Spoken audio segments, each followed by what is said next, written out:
You are dead to me, 'cause what you said to me cut so deep, and now you're dead to me. Dead to me, you were a friend to me, but I put you to sleep, and now you're dead to me. Salut les Indés. J'ai lu Enchanté de Jean-François Léger. Enchanté. Comment interpréter ce mot aux mille facettes? Enchanté comme celui qui détient un pouvoir d'enchantement. Vous connaissez tous l'enchanteur Merlin. Enchanté comme « Oh, comme je suis content », suivi du fameux « Oh, comme je suis enchanté de faire votre connaissance ». Enchanté comme quand j'étais petit garçon, je repassais mes leçons en chantant. Et oui, la vie est bien plus belle lorsqu'elle est chantée. Enfin, enchanté comme ces mondes de la pensée magique qui nous ramènent dans l'univers enchanté et merveilleux des tout-petits. Dites-moi, ça en fait des enchantés. Désenchantés. En deux mots, mais aussi en un seul. Désenchanté. Comme celui qui a égaré son enthousiasme et ses illusions. Désenchanté comme cet objet qui a perdu son caractère illusoire, son charme et son attrait. Désenchanté comme ce personnage à qui l'on a volé ce mystère qui lui était prêté par la voix de l'imaginaire, du souvenir ou de l'amour. Enchanté, désenchanté. Le dernier bouquin de Jean-François Léger, c'est un peu tout ça à la fois.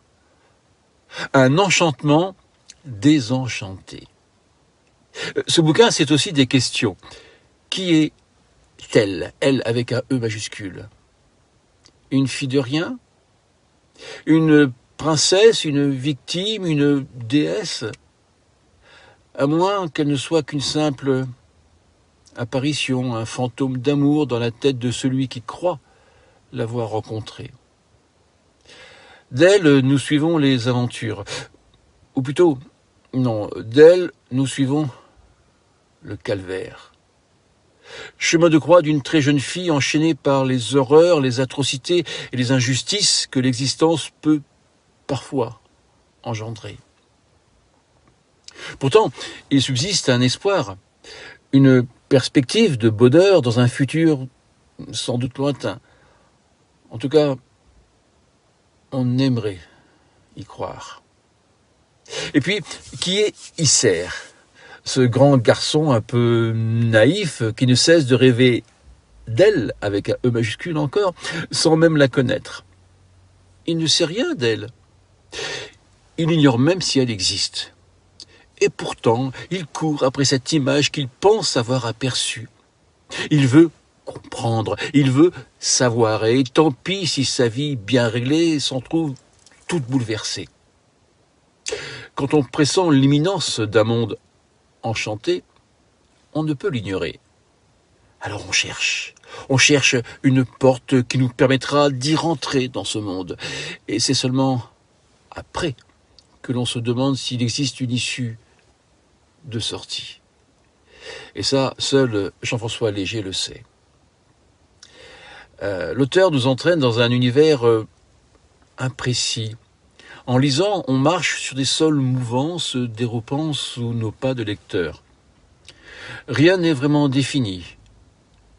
Où se situe le réel? Cauchemar, rêve, réalité, surnaturelle, transmission de pensée, coïncidence entre les pensées de deux personnes, télépathie amoureuse, réincarnation, âme sœur. On cherche les frontières entre imaginaire et tangibilité. On ne peut aider Isser, on est tout aussi perdu que lui, alors on le suit, espérant une issue heureuse pour lui, comme pour elle, avec un E majuscule. Elle, cette jeune fille devenue femme sans nom qui nous bouleverse tant. Oui, car ce bouquin est aussi un réquisitoire.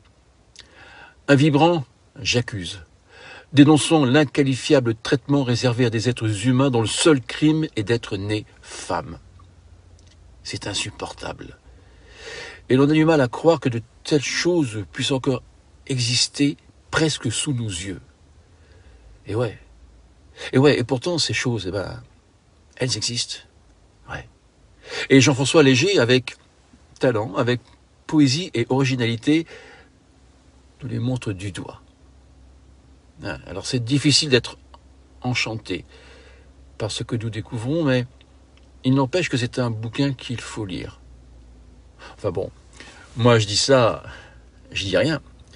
Mais Jean-François le dit très bien.